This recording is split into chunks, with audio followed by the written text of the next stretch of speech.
ทักทายสบายดีเนาะมื้อนี้ก็ได้เดินทางไปซอกหน่ออ้อยมาแกงกินแลงขี่รถถีบกำลังจะไปสวนเด้ออันนี้ก็จะเป็นบรรยากาศเป็นทางที่ว่าไปสวนของเราจุดนี้คือผาทำเพิงเด้อจะเป็นผาญัวอยู่ทางบ้านค่อยเนาะอันนี้ก็เอิ้นทางได้ที่8เด้อแล้วก็เดินทางมาฮอดสวนของเรานะอันนี้ก็จะเป็นสวนผักสวนผักกาดแหละแต่ว่าอีพ่อปลูกอ้อยไว้2-3สุมช่วงนี้มันก็กำลังแตกหน่อคือเห็นนี่เลยหน่ออ่อนๆแบบนี้เลยนี่ ลำอ้อยก็บ่ใหญ่บ่น้อยเนาะอ้อยที่ว่าอีพ่อไปเฮ็ดแนวส่วนแหน่งมาบัดนี้ก็มันขึ้นมาก็จะบ่งามมันจะเป็นหน่ออ้อยน้อยๆหั้นนะแม่นไผเคยกินบ่สำหรับหน่ออ้อยหรือว่าแหน่งอ้อยอ่อนๆแบบนี้นะก็ค่อนข้างที่จะเอาง่ายๆเลยมีแต่เอามีดจี้มๆแบบนี้แล้วก็เอาไปเนาะหน่อประมาณนี้นี่บอกเลยว่าแกงนี่พอดีแซ่บขนาดเลยหลังจากนี้เราก็ค่อยๆตัดเอาเนาะ มี3-4สุมหลังจากที่ว่าตัดไปตัดมาก็ถือว่าได้หลายสมควรเด้อนี่บรรยากาศก็จะประมาณนี้เลยอยู่แคมป์น้ำเนาะสำหรับอันแกงหน่ออ้อยนี่มันจะออกรสชาติส้มๆน้อยหนึ่งเด้อแต่ก็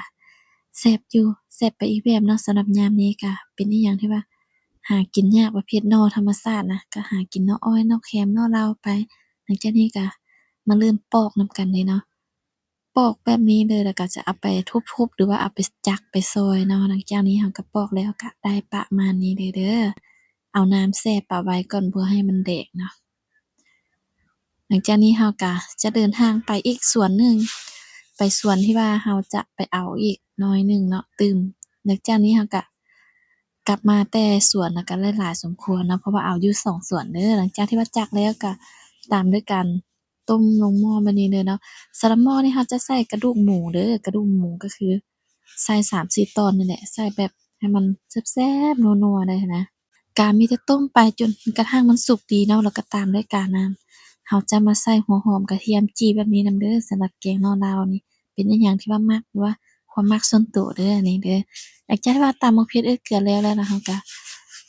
ตักไว้เด้อวันนี้มาตามด้วยตำข้าวเบื่อบักเผ็ดแล้วก็ตามด้วยการใส่ยะนางลงไปเนาะ หลังจากนี้ก็ตามด้วยการใส่ลงหม้อลงไปแล้วก็เอายะนางลงไปตามด้วยการใส่